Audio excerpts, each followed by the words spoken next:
The people who have chosen the correct player will then all be drawn together, and one will win a trip to Gothenburg. Now, that is Billy and Carol Cumming, just on the right of the picture there. There's Billy and Carol sitting alongside him there from Coolgardie, Western Australia. As you may have seen earlier on in the programme, we linked them up with their family in Airdrie. They thought they were still in Western Australia. They were in the room next door.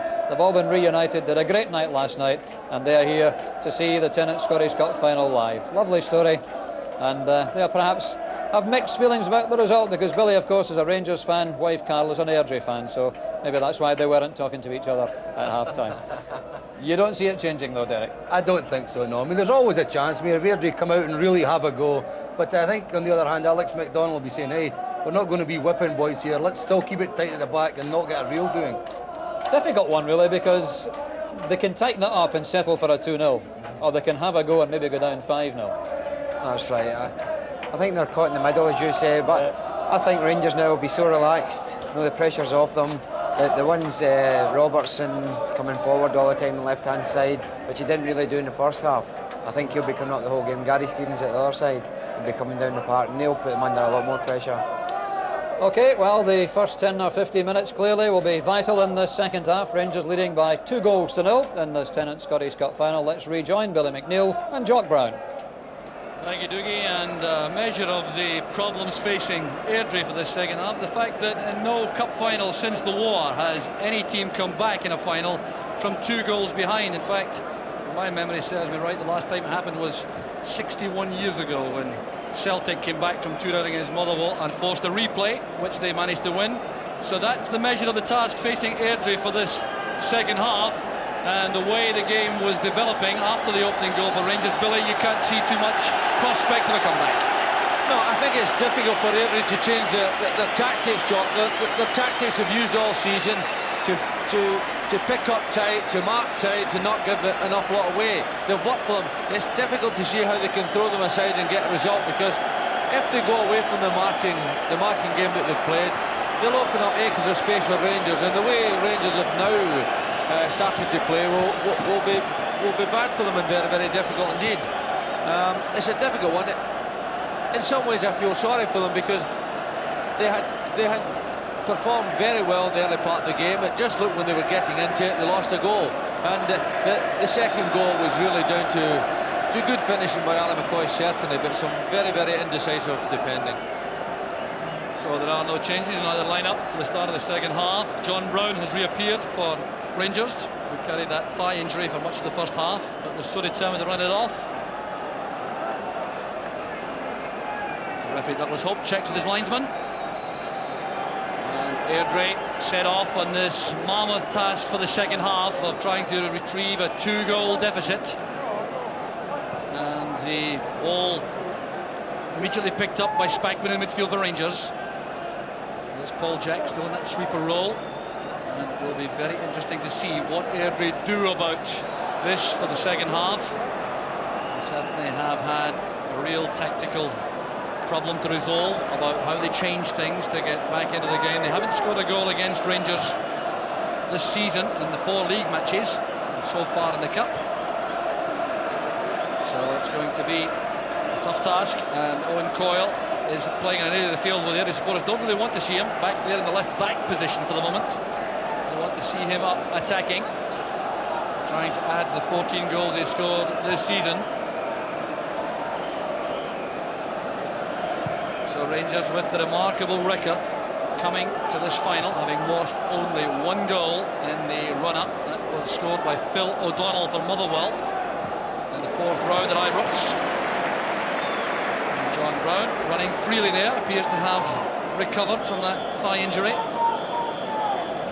Alec McDonald there, taking his seat in the stand. Sandy Stewart getting up well. Here's Coyle, robbed by Stevens. McCoy playing it inside, trying to pick out the run made by McCall. That's Balfour. Kirkwood is in behind Robertson. Here's Kirkwood. It's well won by John Brown. There's Caesar. Trouble there, robbed by Mikhalichenko. That's why the recovery challenge was required from Honor. There's Chris Honor for Airdrie. There are players in the box, but he couldn't find any of them with that cross. Again, just losing his footing as he made contact with the ball. That's what sent the direction wrong.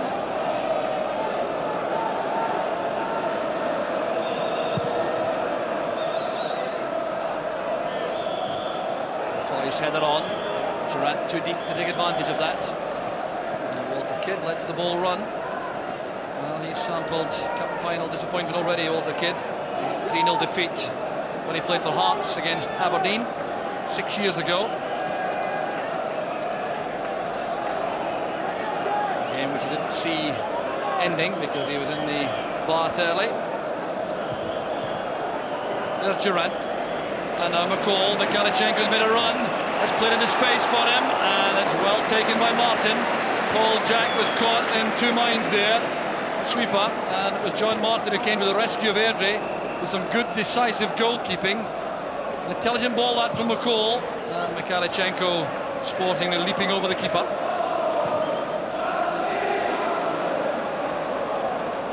It's escorted back for the goal kick by John Brown. Stuart McCall again showing a deft touch, which is not his main reputation. He's known as a terrier in midfield, but really Billy, a very effective footballer in that area also.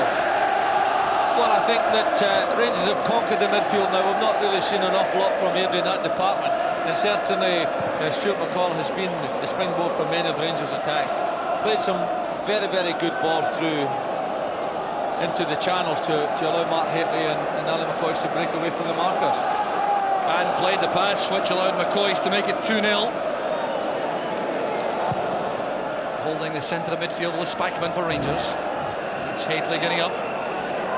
Durant having a long chase there with Sandy Stewart winning possession, the Airdrie skipper. Pass allowing McCall to make a tough tackle there. He was caught late by Jack. And McCall, to his credit, making light of that, getting on his feet quickly.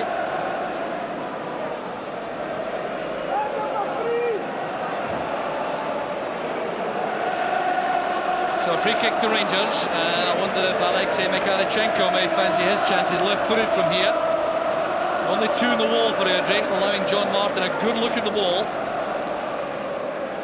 There's Mikalichenko. Well, he's already demonstrated immense power from his left foot this season. Scoring some spectacular goals as he endears himself to the Rangers supporters.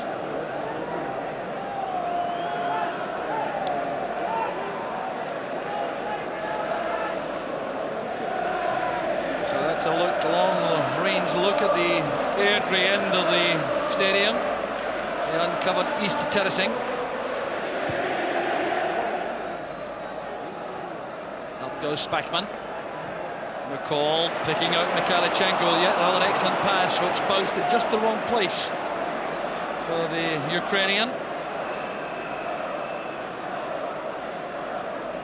So Rangers clearly quite happy in the early stages of the second half, just to keep things tight and calm and keep their rhythm and keep passes flowing. There are no heroics required at this stage from Rangers. Airdrie have all the answers to produce. Headed down by Stevens. Here's Ian Durant. Back it goes towards Goram. Satisfactory performance from Ian Durant. Gottling it along. Stevens has gone offside. Hateley made that challenge.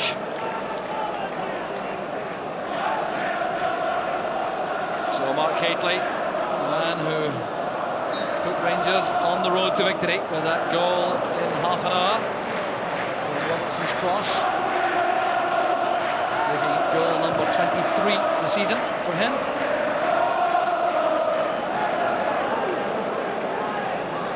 So here's Gary Stevens.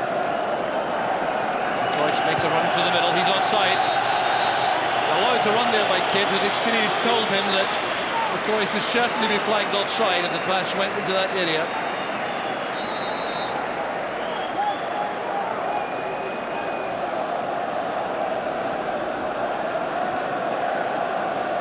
Well, a colourful young Rangers supporter. A happy occasion for him to recall. Unless Airdrie can change things before the end.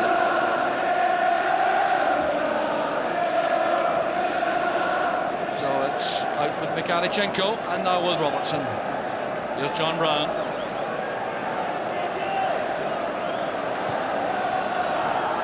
Durant tackled on the rear by Stewart.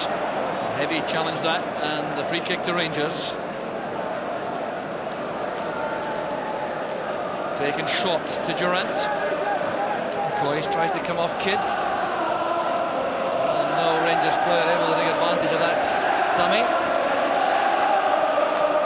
Jack sends the throw back, and the singing comes from the Rangers supporters now. They're looking forward to a second half of celebration. And I'm sure they'd also like to see a scoring flourish from their favourites.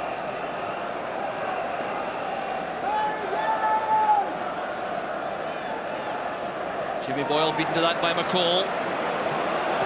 Mikhalichenko playing it long. McCoy gives chase. Well, that was a little bit ominous there for John Martin. Had the ball bounced high there, he could have been in trouble. The judgment was good. McCoy was denied. Robertson's header. Caesar there in plenty of time, but Airdrie puts him under pressure.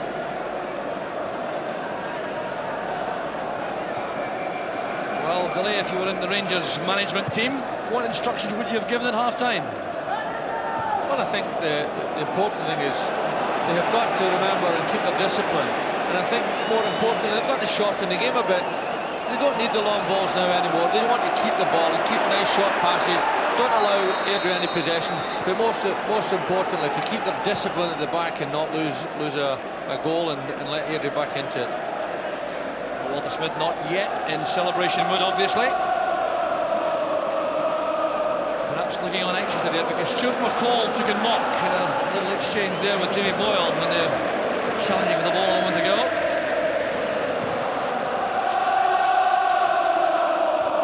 Goss header helped on by Durant. Stevens laying it down for Brown. This is Haitley. Well challenged this time by Caesar. Alan Lawrence trying one on the drop there. Well, he didn't strike that with too much conviction. Hairdo at the back there, showing the diamond. As the ball broke off Owen Coyle. An awkward, difficult one that for Alan Lawrence.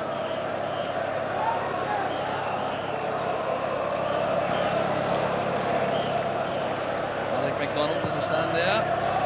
Hoping for something of a miracle, I reckon.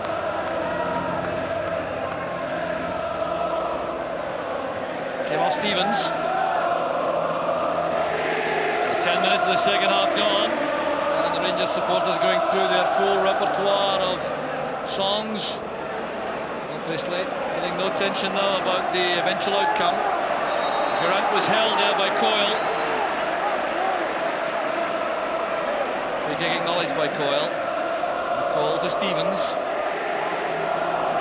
Misunderstanding there, allowing Boyle to win possession. Back challenge there, allowing Spikeman to pick it up. This is McCoist, faced by Kidd. McCoist felt he was impeded there by Walter Kidd, but it was Walter Kidd back in familiar territory in that right back position. So he coped with that McCoist manoeuvre extremely well.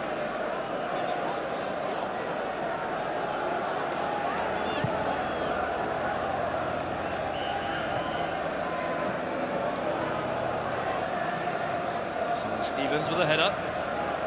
Now Sandy Stewart. All he could do was force the ball forward and give Rangers a throw.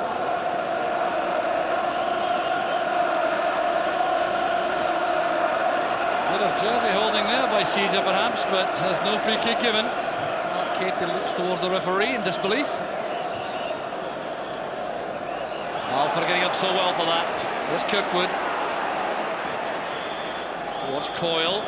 It's just a shade too high. That just about sums up the Airdrie day in an attacking sense. Haven't been able to put too much together. One or two flurries in the first half. Coyle and Lawrence troubling the Rangers defence.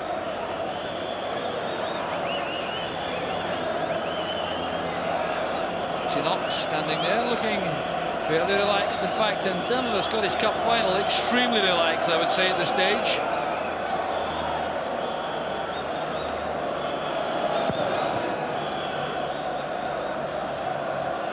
Seems they're doing well against Hateley.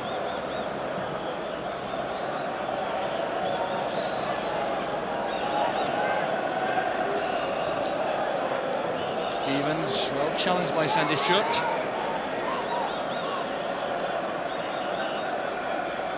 Hateley and Caesar wrestling there together.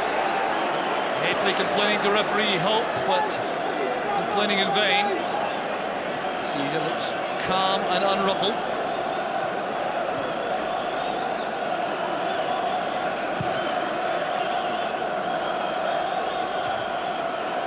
Helped on there by Kirkwood. Throw goes to Airdrie though. So to kick the final back into life, Airdrie really would have to think in terms of scoring in the next 10 minutes or so. Give them enough time to look for the equaliser. Goff trying to let that run. He's put under severe pressure by Balfour. The fireman in the Airdrie midfield. An uncompromising character. A very effective player throughout this excellent Airdrie season.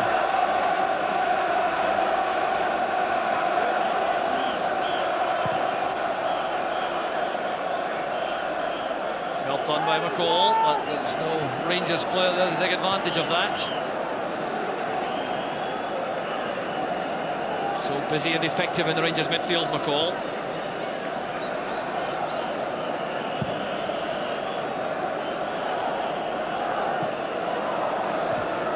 Header clear, there's McCall. There's Stevens and Goff, and possession very much the name of the game for Rangers. They certainly can't come to grief if they have the ball, and Airdrie being forced now to work extremely hard to get back into the match. They have sent Andy Smith and Wes Reid out to warm up on the track below us. There's going to have to be some alteration, and I certainly wouldn't be surprised to see tall figure of Andy Smith thrown into the attack. The last big effort to save the match. Airdrie have got to do something, because at the moment Rangers are simply coasting. They're not bothered too much about lifting their game. They know they've got the game won, and at the moment Airdrie really need a goal desperately to get themselves back into it and give themselves some hope. I think a change is imminent. Offside flag against Owen Coyle, giving a free kick to Rangers. Here's John Brown. And Mikhailchenko taken from the rear there by Honor. He seemed to feel that all right. Former Bristol City defender. Cost £20,000 only. An excellent piece of business that was by Alec MacDonald. Mikhailchenko, on the other hand, cost more than £2 million. So any damage inflicted is of an expensive nature. He certainly didn't miss him anyway. Very powerful figure though, Mikhailchenko, and he's written some tough challenges in his time. This is another one. The ball is played up here. He's trying to control the ball as Honor comes through him to make that challenge.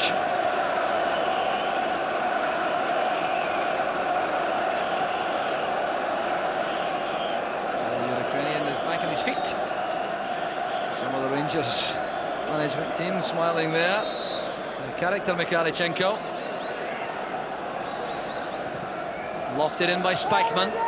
Up goes Hateley, and the first time effort from Ali McCoy would have been spectacular. Well, he's looking at another goal to tie the Tennent's Scottish Cup goal scoring record for this season, because Jerry Craney is still a goal ahead of him. He's one more to catch him. And that was a very quick attempt.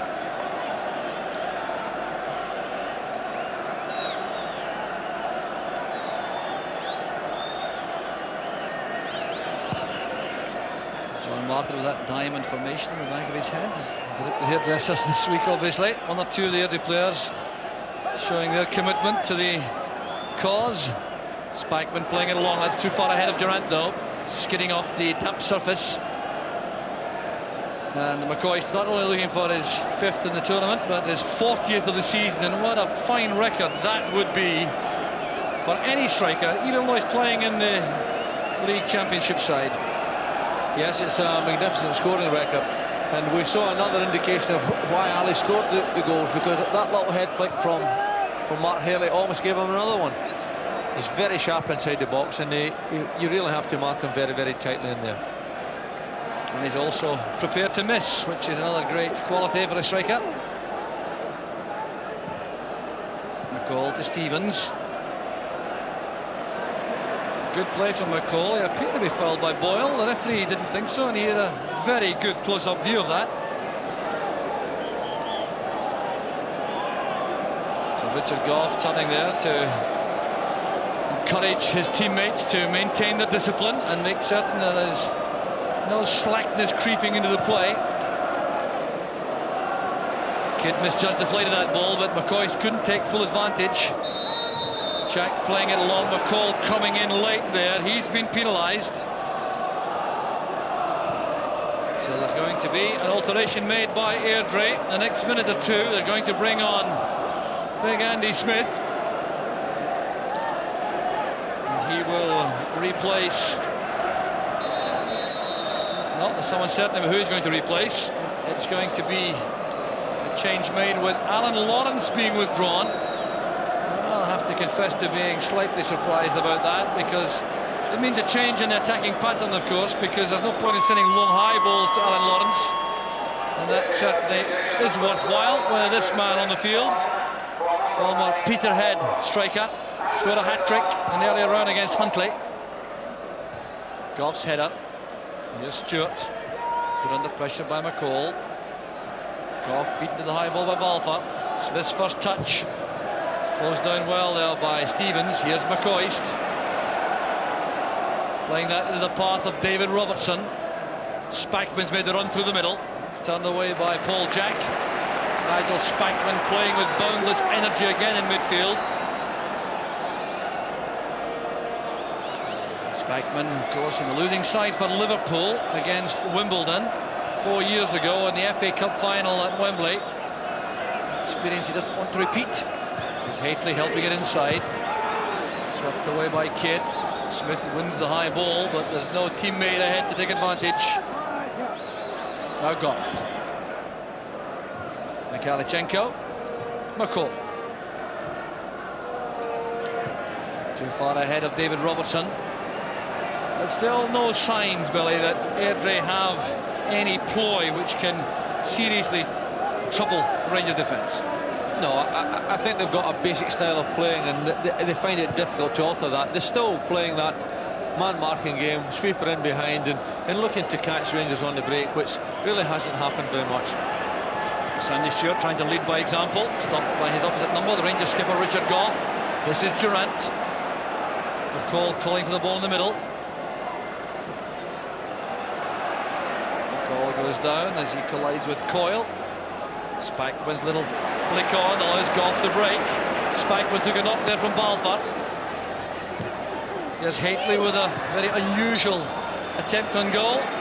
The way in which he did it, I mean, not the fact that he's reluctant to have a go at goal. And Spackman's in some trouble here as Gough plays this inside. There's a good little head flick on from Ali McCoist, and Haitley trying the outside of the left boot to play it towards the corner. So Spackman took a heavy challenge there from Evan Balfour. That's why he requires that little spell of treatment. But none of these players, of course, will want to be withdrawn before the end. They want to be on the field. At the cup presentation, Archie Knox talking to Gary Stevens, being pulled back by Hugh Williamson, the fourth official.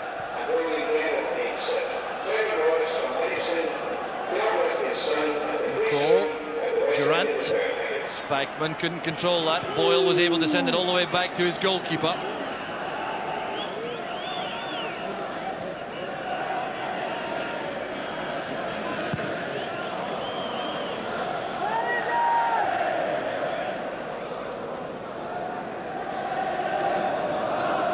Dragged out of play there by Andy Smith. He was very determined in that challenge on Brown. So they're looking to throw high balls in for Andy Smith to flick on for Owen Coyle, I think. To do that, he has to get the better of Goff and Brown in the air.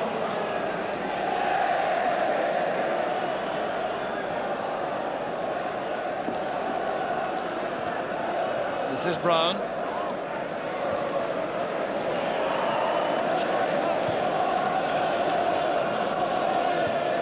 Takes the return pass from Goff. Good running by Hateley and by McCoist. He's on his own for the moment. Needs support inside. Durant arriving rather late. So McCoist was very happy to allow that to go out for a corner. But both McCoist and Hateley still offering plenty of hard running upfield for Rangers. Midway through the second half now. We're in the final quarter of the game. Karachenko wins it back there from Honor. It's out with Durant. Back to Spackman. Well, you can see how determined he was to keep that down. He's trying to get over the ball. He managed that, but couldn't get the direction. Cross in there from Ian Durant. It was forced out by Jack and spinning awkwardly as it reached Nigel Spackman. Heavy downpour again at Hampden.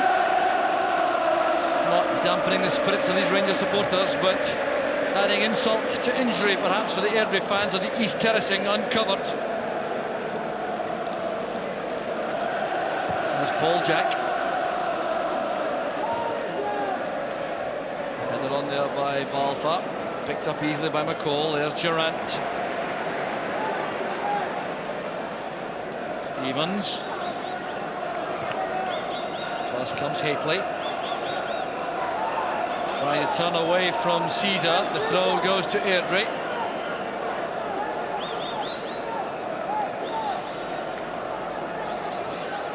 Good long throw by Caesar. So the ball thumped out by Ian Durant. It's a throw to Airdrie. And John McVeigh oblivious to the all-had rainfall. Still living life to the full in this cup final. Remarkable freak of weather this. There's rainfall apparently on one side of the ground and it looks bright and sunny on the other. Here's Walter Kidd.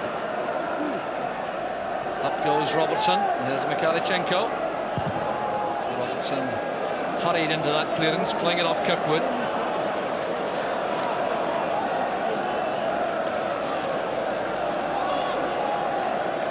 So Robertson with a throw short for Brown. The ball was out of play though. Airdrie have a chance here from this throw. Caesar returns the ball swiftly. And it's a chance for Airdrie to use the aerial power of Andy Smith in the box.